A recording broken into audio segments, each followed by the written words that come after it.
आज वो स्कंद षष्ठी है के दिन यदि भगवान शंकर जी का नाम स्मरण किया जाए, आज के दिन यदि भगवान शिव के नामों को जपा जाए या भगवान शिव के नामों का स्मरण किया जाए या स्कंद भगवान के पवित्र चरित्र का स्मरण किया जाए तो भगवान शिव की अनुपम कृपा आप और हम पर होती है। केवल वर्ष भर में आज का ही दिन ऐसा होता है स्कंद षष्ठी का कि यदि परिवार का कोई सदस्य यदि रूठ गया है, परिवार का कोई सदस्य यदि आपस में यदि कोई विवाद हो रहा है या परिवार टूट रहा है या आपस में बहुत ज़्यादा क्लेश चल रहा है, तो आज के ही दिन स्कंद षष्ठी के ही दिन बेलपत्र, एक दुर्वा, एक श्वेत पुष्प, सफेद फूल, स्कंद भगवान का जो स्थान, आपको पहले भी कथा में कहा कि शिवलिंग ये माता पार्वती जी का स्थान, और ये जो स्थान है इसमें राइट में गणेश जी, लेफ्ट में कार्तिकेय जी, बीच में अशोक सुंदरी। स्कंद भगवान का जो स्थान है, उस स्थान पर एक बेलपत्र, एक दुर्वा, एक श्वेत पुष्प चढ़ाकर जल की धार को स्कंद बाबा पे समर्पित करते हुए शिवलिंग पर अगर समर्पित किया जाता है तो कितना भी चाहे परिवार में विवाद चल रहा हो, चाहे परिवार में विवाद चल रहा हो, चाहे रिश्तेदारों में विवाद चल रहा हो, चाहे आपस में विवाद चल रहा हो, स्कंद षष्ठी के दिन अगर जल स्कंद भगवान का नाम लेकर समर्पित किया जाता है आज के दिन, तो परिवार में वापिस प्रेम बढ़ जाता है और परिवार टूटने से बच जाता है। सावन के महीने में छठ के दिन मेरे शंकर भगवान के दरवाजे पर जाकर, मेरे शिव भगवान के दरवाजे पर जाकर दीपदान जरूर करो, दीप जरूर लगाओ। इस महीने में 5 दीप घी के अवश्य जलाओ। 5 दीप बाबा के लेकर जरूर मैं दीप दान करूं कुबेर भंडारी के दरवाजे पर, तो मेरी जिंदगी का भी भंडार बड़ा। किसी भी छठ के दिन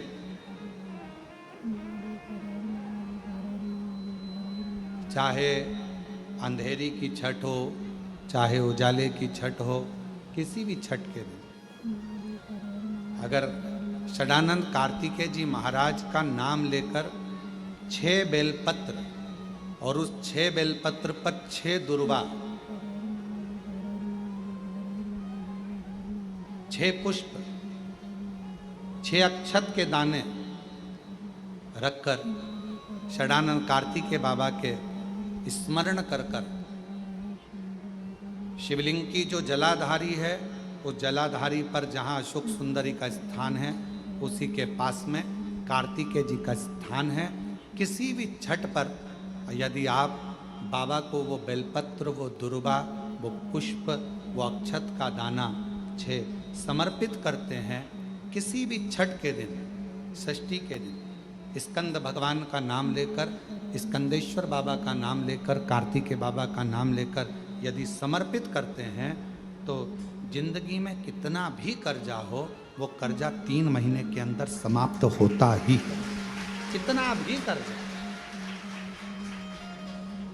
साथ में आपका परिश्रम, साथ में आपकी मेहनत और आपकी दृढ़ता, पूर्ण ऊर्जा के साथ में शिव महापुराण की कथा कथी है। 6 बेलपत्र, 6 पुष्प, 6 दुर्वा, 6 चावल के दाने और साथ में अपना परिश्रम पूर्ण करो। छठ के दिन स्कंद भगवान का नाम लेकर, स्कंदेश्वर का नाम लेकर भगवान शंकर के जलाधारी पर समर्पित करो, शिव जी से प्रार्थना करो और अपनी मेहनत को 4 चांद लगाओ। कर्जा चूकेगा जरूर, समाप्त जरूर।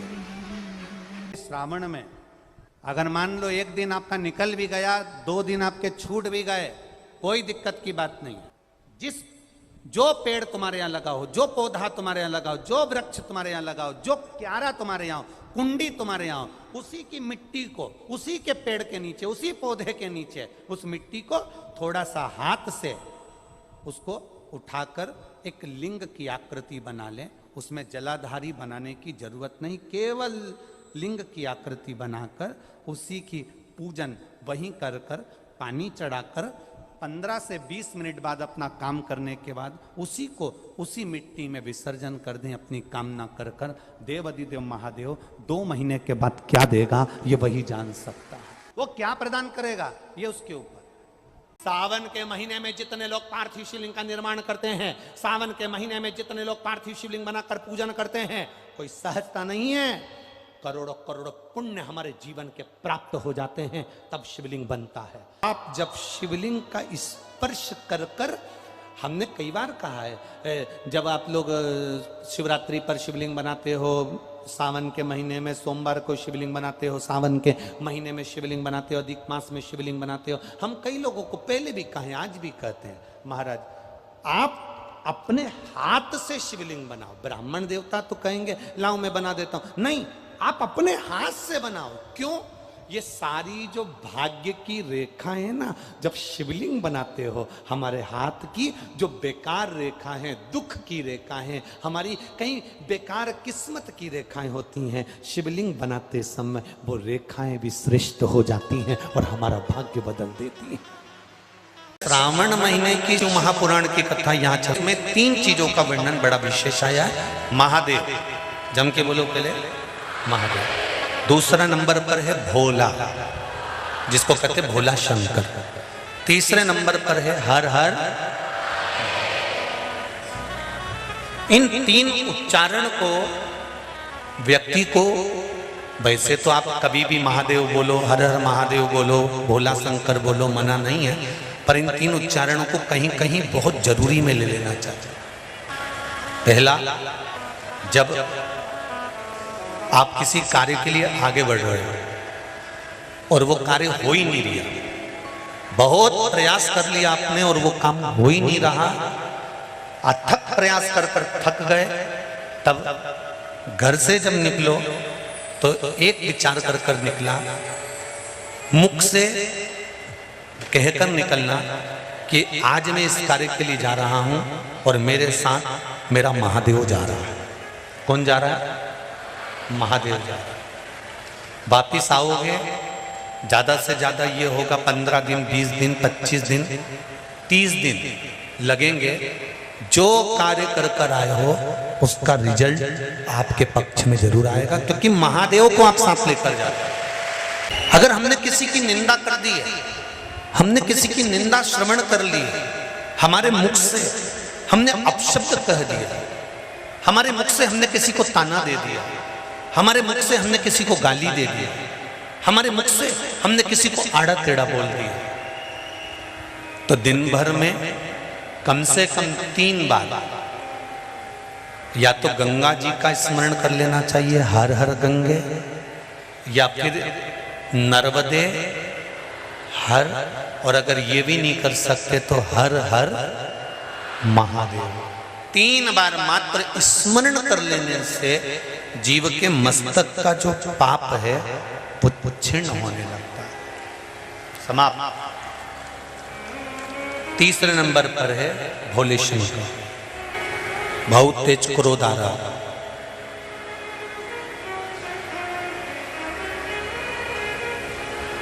दो निर्णय पर आप बैठे हुए, एक मन कर रहा है इस लड़के से शादी करूं कि इस लड़के से शादी करें, इस लड़की से ब्याह करें कि इस लड़की से ब्याह करें, किराने की दुकान डालें कि जनरल स्टोर डालें, इस जगह पर नौकरी करूं कि इस जगह पर नौकरी करूं।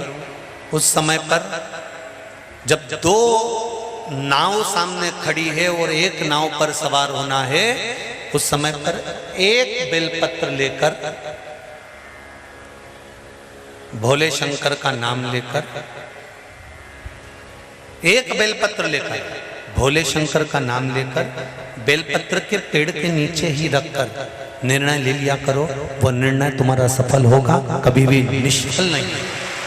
एक बेलपत्र का बल कितना प्रबल है, स्कंद पुराण भी कहती है कि बेलपत्र का एक पत्ता, मात्र केवल एक बेलपत्र का पत्ता हमारे जीवन में सुख प्रकट कर देता है। दुर्वा एक लोटा जल षडानंद कार्तिकेय का स्मरण कर कर जब हम चढ़ाते हैं तो उसका फल हमको मिलता, उसका फल प्राप्त, उसका फल हमें मिलता है। भगवान शंकर पर हम जल चढ़ाते हैं और जल चढ़ा हुआ हमारे घर के अंदर आता है। चढ़ा हुआ जल जब हमारे दरवाजे पर छीटा जाता है, दरवाजे की चौखट पर जब हम उसे छींटते हैं तो कुछ बुरा यदि आने वाला होता है तो वो 10 से 12 दिन तक, 14 दिन तक प्रवेश नहीं करता, वो दूर हट जाता है। शिव के मंदिर में कभी भी जाओ, तुम्हारा बेटा कोई नीट का एग्जाम दे रहा है, कोई कंपटीशन एग्जाम दे रहा है, तुम्हारी बेटी कोई परीक्षा दे रही है, तुम्हारा बच्चा, बेटा बेटी, पति पत्नी कोई भी कोई एग्जाम में बैठने का प्रयास कर रहा है, पहले तो उससे कहो कि अपनी मेहनत 4 गुना कर, खूब पढ़, परिश्रम 4 गुना कर। और मान लो 5-6 बार दे चुका, 2-4 साल हो गए, 5 साल हो गए, तो फिर उससे कहो शंकर के मंदिर में 7 दुर्वा लेकर जाओ। कितनी दुर्वा? यहां क्या बोलते हैं झारखंड में? दुर्वा कि दूब बोलते हैं? दुर्वा। 7 दुर्वा शिव के मंदिर में लेकर गए। जब जल का पात्र साथ में, 7 दुर्वा को नीचे की ओर रखो, हथेली पर जल का पात्र हाथ में लेकर भगवान देवाधिदेव महादेव को जल समर्पित करो। 7 दुर्वा में से 6 दुर्वा षडानंद कार्तिकेय जी को समर्पित कर दो, 1 दुर्वा भगवान शंकर के शिवलिंग पर चढ़ा दो। अपने हाथ की 3 उंगलियां शिवलिंग का स्पर्श करो और अपनी कामना कहकर, बाबा बहुत एग्जाम दे चुका हूं, बेटा बेटी ने बहुत परीक्षा दी है, हो नहीं रहा बाबा, अब आपके भरोसे है। बाबा को विनय करो, शिव जी पे चढ़ी हुई बेलपत्र दुर्वा वापिस लेकर आओ। जिस बच्चा जब एग्जाम के लिए जाए, परीक्षा देने के लिए जाए, उस दिन वो दुर्वा को अपने मस्तक पर प्रणाम कर कर, नमन कर कर, षडानंद कार्तिकेय का स्मरण कर कर फिर एग्जाम के लिए जाए।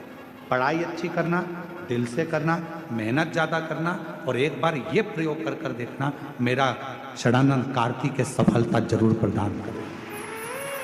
6 मुख से षडानंद कार्तिकेय जी का जो वर्णन हमारे शिव महापुराण में किया गया है, स्कंद पुराण में किया गया है, षडानंद कार्तिकेय जी फल शीघ्र प्रदान करते हैं। शीघ्र प्रयास करा, कोई एकांत में शिवलिंग हो, अपने घर से 2 लोटा जल भरकर ले गए।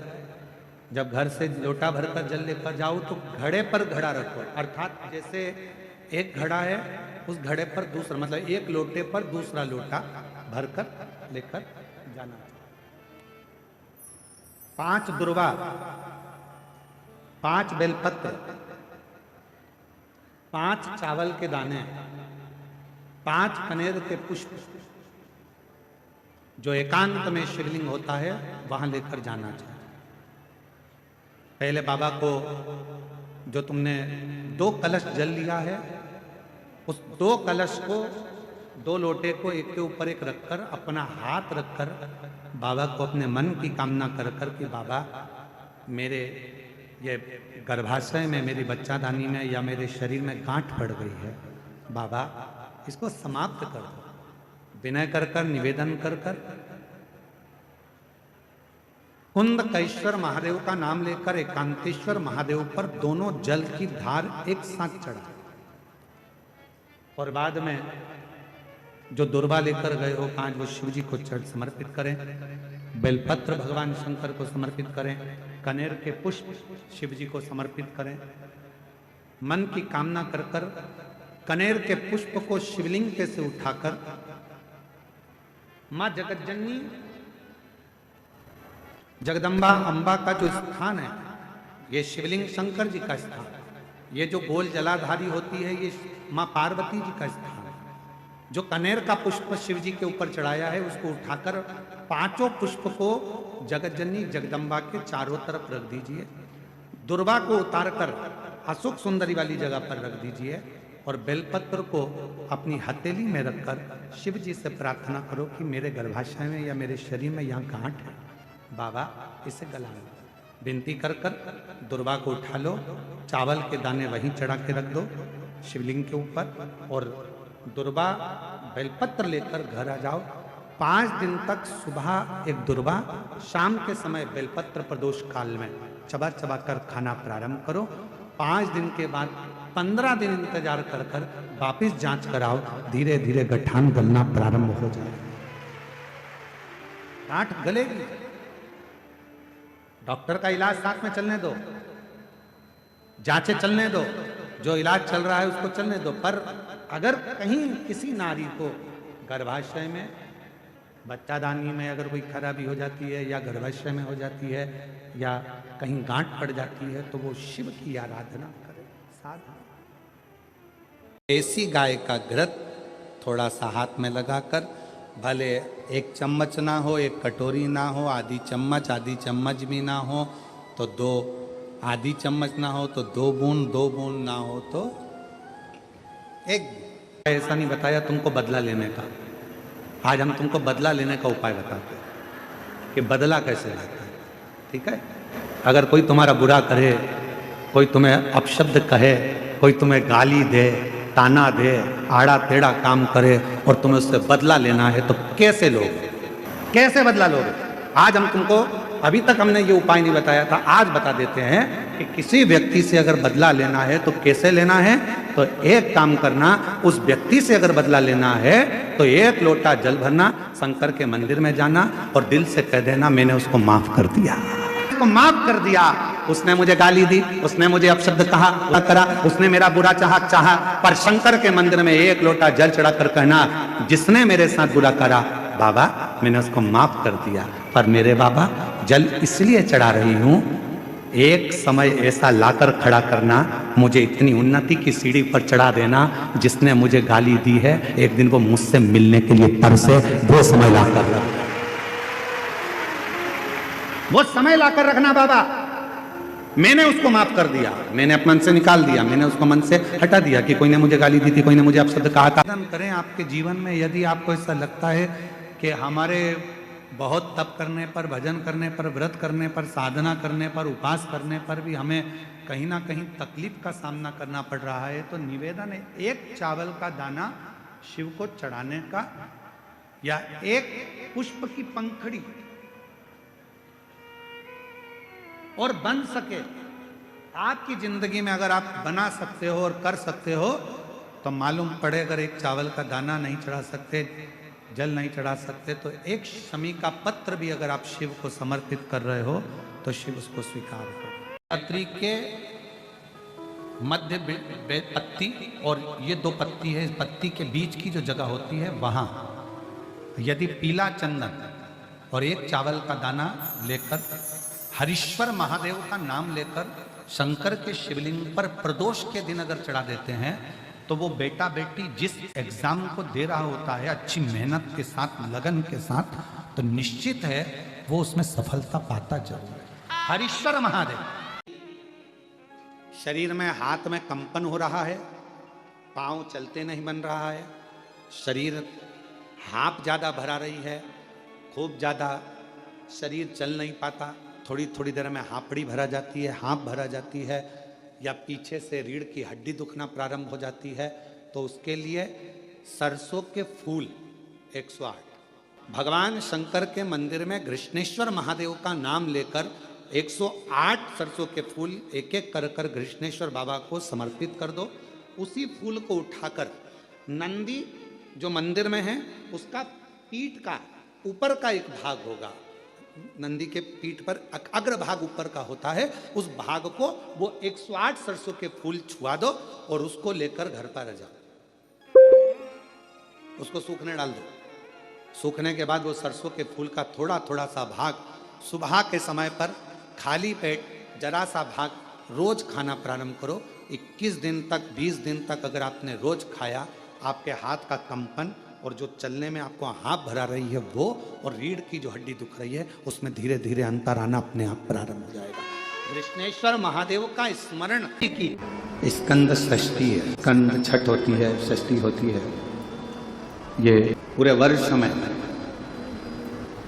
केवल एक दिन स्कंद षष्ठी आती कि स्कंद भगवान के अगर केवल स्कंद पुराण को भी कोई जीव श्रवण कर लेता है तो मृत्यु जीते जी भी उसके लिए मार्ग प्रशस्त होकर एक बार वो भगवान का दर्शन भले वो किसी रूप में करे, पर मरने से पहले उसको ऐसा महसूस होता है कि मैं बैकुंठ का दर्शन कर कर आया हूं। ये उसको भान होता है स्कंद पुराण को मात्र श्रवण कर लेने से। मात्र श्रवण, स्कंद भगवान का पूजन करा, भगवान शंकर का शिवलिंग बनाया, शंकर भगवान के गणेश जी को और स्कंद देव को बिठाकर पूजन किया। इतना पूजन करा विश्वामित्र और सत्याव्रत ने, इतना पूजन करा, भगवान विष्णु ने कहा नया रास्ता बना दिया जाए। विश्वामित्र जी ने धर्म से स्कंद देव से कहकर एक मार्ग का निश्चय किया। उस मार्ग पर राजा सत्याव्रत चलकर जाने लगे। जब थोड़ी दूर पर राजा सत्याव्रत पहुंचते सी उसी समय पर इंद्र को जलन होने लगी कि जीते जी तो कोई आ ही नहीं सकता, तो ये मरा हुआ ये जीते जी कैसे आ गया। इतने में इंद्रदेव ने उसी समय राजा सत्याव्रत को ऊपर से नीचे धक्का मार दिया। धक्का दिया, राजा सत्याव्रत नीचे आ गया। बैकुंठ के मार्ग से धक्का देकर राजा सत्याव्रत को नीचे फेंक दिया। राजा सत्याव्रत ने विश्वामित्र जी से कहा मेरा तप, मेरी साधना और स्कंद देव ने मुझे मार्ग दिया, इसके बाद भी इसने नीचे क्यों फेंका? मैं नहीं जानता, पर तू चिंता मत कर। विश्वामित्र जी ने कहा फिर स्कंद देव की पूजन कर। महाराज, एक बेलपत्री एक तुलसी, एक बेलपत्री एक तुलसी, एक बेलपत्री एक तुलसी स्कंद देव को चढ़ाया गया। और जब बेलपत्र और तुलसा चढ़ाया गया, स्कंद देव प्रसन्न हो गए महाराज। और प्रसन्न होकर कहा, भगवान नारायण को याद किया। भगवान विष्णु ने कहा मांगिए क्या चाहिए। स्कंद देव ने कहा एक काम करो, बैकुंठ तो दुनिया जाती है, इनके लिए अलग बैकुंठ का निर्माण करा जाए, अलग से बैकुंठ बनाया जाए। बैकुंठ लोक और मृत्यु लोक के बीच में एक बैकुंठ बना दिया गया और उस बैकुंठ पर मार्ग प्रशस्त करा सत्याव्रत के लिए। जब राजा सत्याव्रत के लिए मार्ग प्रशस्त करा, तब भगवान विश्वामित्र को लगा कि बैकुंठ तो हवा में टंग रहा, कहीं वापिस सत्याव्रत ऊपर चढ़ा और नीचे गिर गया तो करा क्या जाए। तब भगवान विश्वामित्र जी ने उसी समय पर एक बड़ा सा खंबा ले जाकर उस बैकुंठ में लगाया। खंबे को लगाया, सत्याव्रत ऊपर गया। जाने के बाद जैसे सत्याव्रत ने प्रणाम करा, प्रणाम करते ही बैकुंठ का दर्शन करते ही एक अश्रु उस खंबे पर गिरा। उस खंबे पर गिरते ही वो अश्रु के खंबा स्पर्श होने से नारियल का वृक्ष प्रकट हो गया। भगवान उसी समय माता पार्वती ने कहा, स्कंद देव भले लोग गणेश जी का पूजन करे, प्रथम गिनती में गिने, पर तू हर कलश के ऊपर तू ही विराजमान मिलेगा। और स्कंद देव उस नारियल के रूप में विराजमान हो गए महाराज। उसके लिए बैकुंठ का रास्ता दूसरा बना दिया जाएगा और वो जीते जी बैकुंठ जीते जी। आज स्कंद षष्ठी है, तो आज के ही दिन, स्कंद षष्ठी के ही दिन एक बेलपत्र, एक दुर्वा, एक श्वेत पुष्प, सफेद फूल, स्कंद भगवान का जो स्थान है, स्कंद भगवान का जो स्थान है, उस स्थान पर एक बेलपत्र, एक दुर्वा, एक श्वेत पुष्प चढ़ाकर जल की धार को स्कंद बाबा पे समर्पित करते हुए शिवलिंग पर अगर समर्पित किया जाता है तो कितना भी, चाहे परिवार में विवाद चल रहा हो, चाहे परिवार में विवाद चल रहा हो, चाहे रिश्तेदारों में विवाद चल रहा हो, चाहे आपस में विवाद चल रहा हो, स्कंद षष्ठी के दिन अगर जल स्कंद भगवान का नाम लेकर समर्पित किया जाता है आज के दिन, तो परिवार में वापिस प्रेम बढ़ जाता है और परिवार टूटने से बच जाता है। इतना नियम स्कंद षष्ठी का, इतना क्रम शिव महापुराण के अंतर्गत। आप सभी बड़े धनभागी हैं, बड़े किस्मत वाले हैं और बड़े भाग्यशाली हैं। शिव जी की बड़ी कृपा आप सभी पर है। दुर्वा जो उत्पन्न हुई है, इसमें इतना बल कहां से आ गया? शंकर भगवान बोले रहे, ओ इंद्र तुम्हारे अमृत से भी बड़ी प्रबल है ये दुर्वा। जिस समय पर अमृत का कलश निकला, उस अमृत के कलश को देवता लेकर जा रहे थे।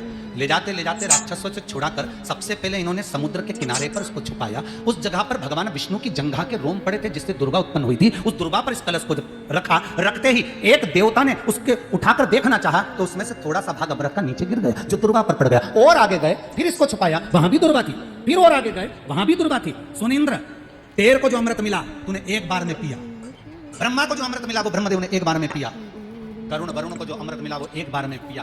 पर इस दुर्गा को जो अमृत मिला वो 5 बार मिला। इसलिए पंच दुर्गा लेकर तू गणेश के पास जा और उसको दे, क्योंकि ये 5 अमृत के कुंड से भी प्रबल है। ये 5 अमृत के कुंड से भी प्रबल है। लेकर जा तू ये दुर्गा। और इंद्र ने दुर्गा दी, गणेश जी को खिलाई। जैसे खिलाई, गणेश जी के भीतर की जो अग्नि थी वो समाप्त हो गई।